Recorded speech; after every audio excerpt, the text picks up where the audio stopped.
सभी को प्रणाम।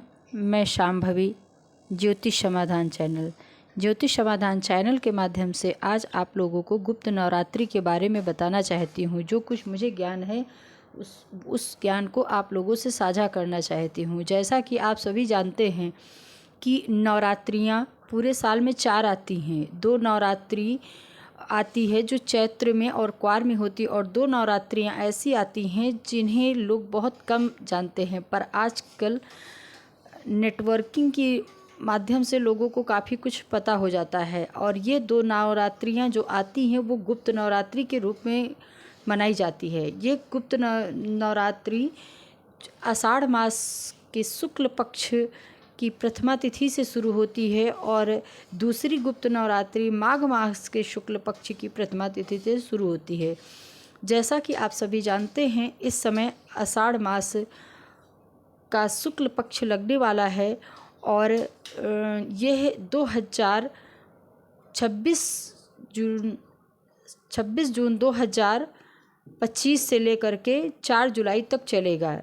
वैसे तो इसमें इस समय अब की बार 9 दिन ही आ रहे हैं, लेकिन ये बहुत महत्वपूर्ण है। वो जो नवरात्रियाँ होती हैं क्वार वाली और चैत्र वाली, उन नवरात्रियों में जो साधना होती है वो 9 दुर्गाओं की होती है, लेकिन ये जो साधना गुप्त साधना होती है यह 10 महाविद्याओं की साधना होती है। गुप्त नवरात्रि साल में 2 बार आती है, आषाढ़ में और विशेष रूप से माघ मास में। इस दौरान साधक गुप्त रूप से देवी की पूजा करते हैं, विशेष रूप से 10 महाविद्याओं की और अपनी आध्यात्मिक इच्छाओं की पूर्ति के लिए यह साधना की जाती है। यह सामान्य नवरात्रि से अलग होती है। इसमें सार्वजनिक प्रदर्शन नहीं किया जाता है। यह नवरात्रि आस्था, आध्यात्मिक इच्छाओं की पूर्ति, सिद्धि और मोक्ष के लिए बहुत महत्वपूर्ण होती है। वैसे देखा जाए तो यह साधना 10 महाविद्याओं की होती है। 10 महाविद्या जैसा कि आप सभी जानते हैं, और 10 महाविद्याओं को में ये देवियाँ ली जाती हैं। इनमें सबसे पहले जो देवी आती हैं उनका नाम है काली।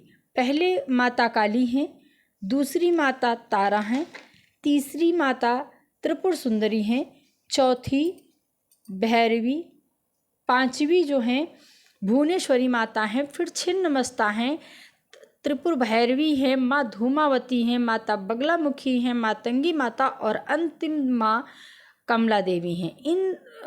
इनकी साधना की जाती है। एक बात और हम विशेष रूप से आप लोगों को बताना चाहेंगे कि जो चैत्र की नवरात्रि होती है वो हमारी भौतिक इच्छाओं की पूर्ति के लिए होती है। उसमें हमारे जो सामाजिक तौर पे भौतिक इच्छाएं होती उनकी पूर्ति के लिए वो साधना की जाती है। लेकिन ये जो साधना गुप्त होती है, ये गुप्त नवरात्रि की गुप्त साधना हमारी आध्यात्मिक इच्छाओं की, हमारे मंत्र सिद्धियों के लिए की जाती है। इस साधना में विशेष रूप से यह साधना बहुत ही गुप्त रखी जाती है, इसीलिए इसे गुप्त नवरात्रि भी कहा जाता है। इनमें 10 महाविद्याओं की पूजा की जाती है। ये 10 महाविद्या असंभव कार्य को भी संभव करती हैं।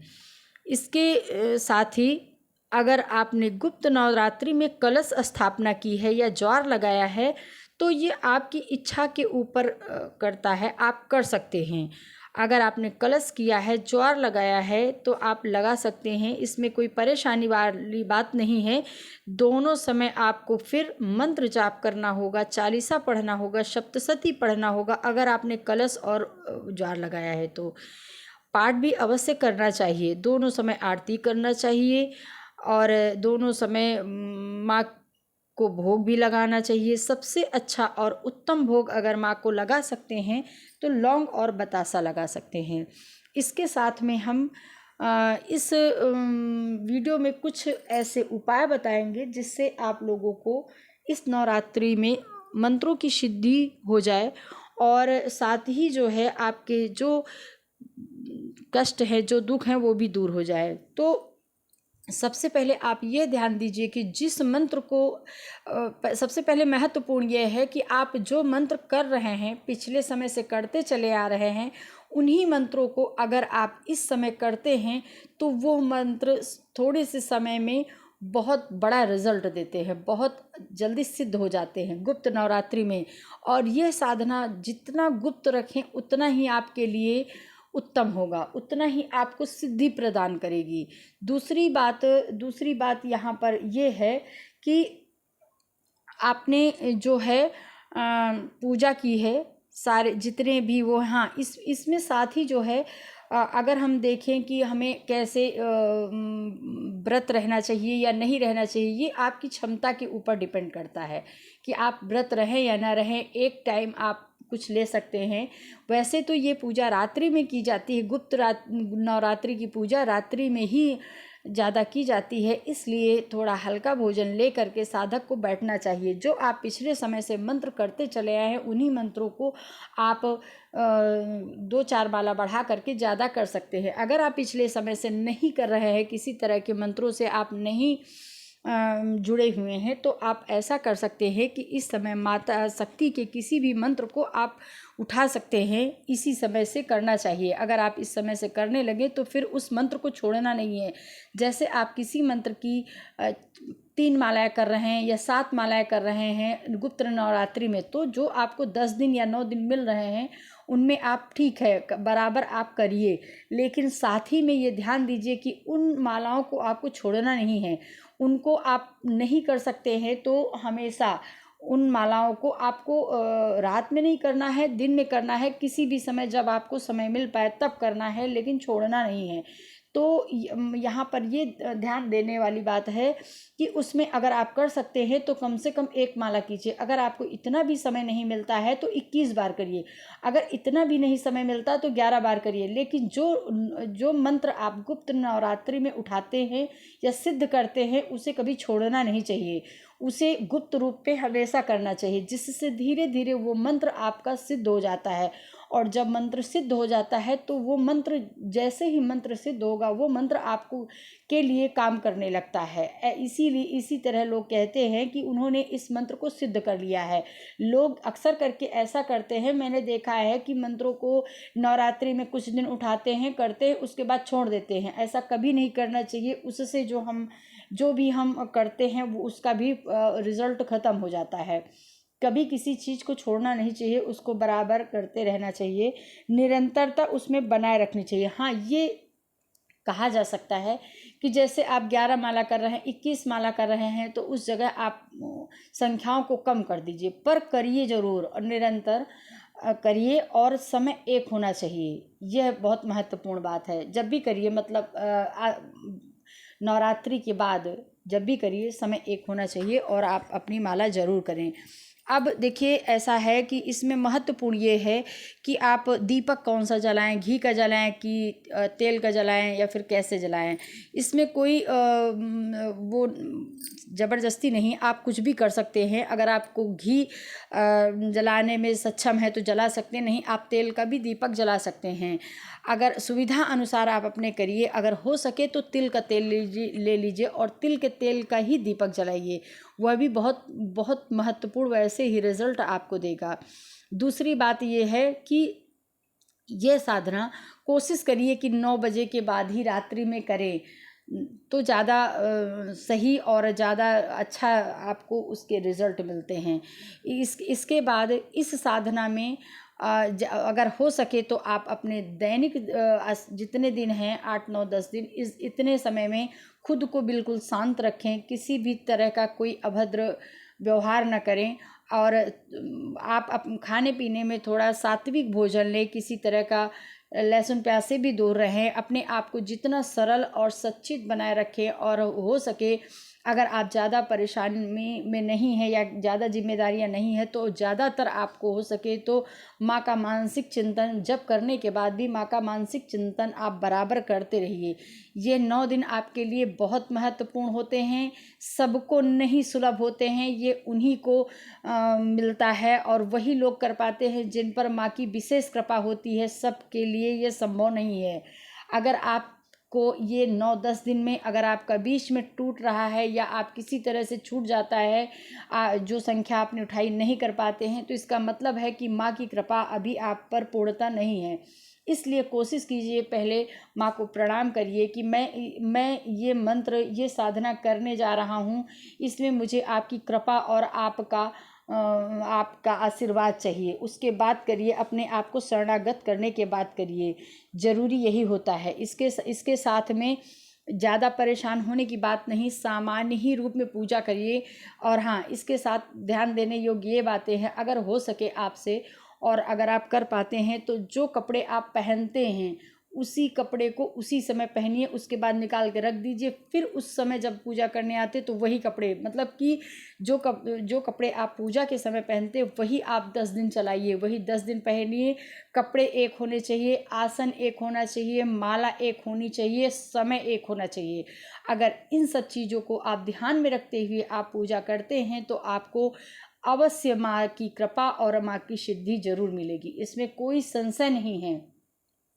दूसरी बात ये है कि इसी में आपको हम 1-2 उपाय बताना चाहेंगे, बहुत ही सरल और बहुत ही सात्विक हैं। इस समय अगर आपसे हो सके, आप किसी तरह के समस्या में परेशान हैं या किसी तरह का कर्जा हो गया है, धन का आगमन नहीं हो रहा है, तो आप ऐसी स्थिति में आप कर सकते हैं कि आप देसी गाय का देसी घी ले लीजिए, रख लीजिए, और उसके साथ में भीमसेनी कपूर ले लीजिए, थोड़ी सी पीली सरसों ले आइए, आती है आसानी से आपको मिल जाएगी।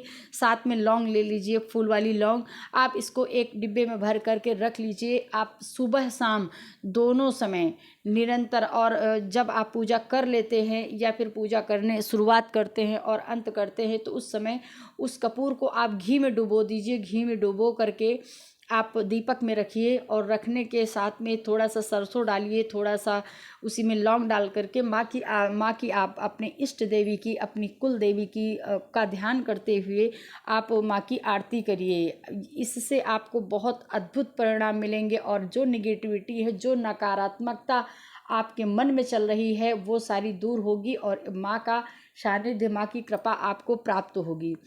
और इसी के साथ में हम और बताना चाहेंगे कि आप पान ले आइए। बहुत आसान होता, पान जो लगा हुआ नहीं हो, उसके ऊपर किसी दिन आप सिंदूर को किसी घर में मन ना करिए, किसी मंदिर में जाइए, इसी नवरात्रि के बीच में आप मंदिर में जाइए और पान के ऊपर थोड़ा सिंदूर चढ़ा करके रख करके माँ को समर्पित करके आप चले जाइए। किसी एक दिन, जिस दिन बीच में शुक्रवार पड़ेगा, उस दिन आप पान को चढ़ाइए। पान के साथ में गुलाब की थोड़ी पंखुड़ियाँ उस पान के ऊपर रख करके आप चले आइए। ये आपके लिए बहुत सात्विक और बहुत सरल उपाय है। इससे आपके जीवन में आने वाली बाधाएं, जो आपके धन में आ रही हैं या फिर किसी तरह की परेशानी, वो दूर हो जाएगी।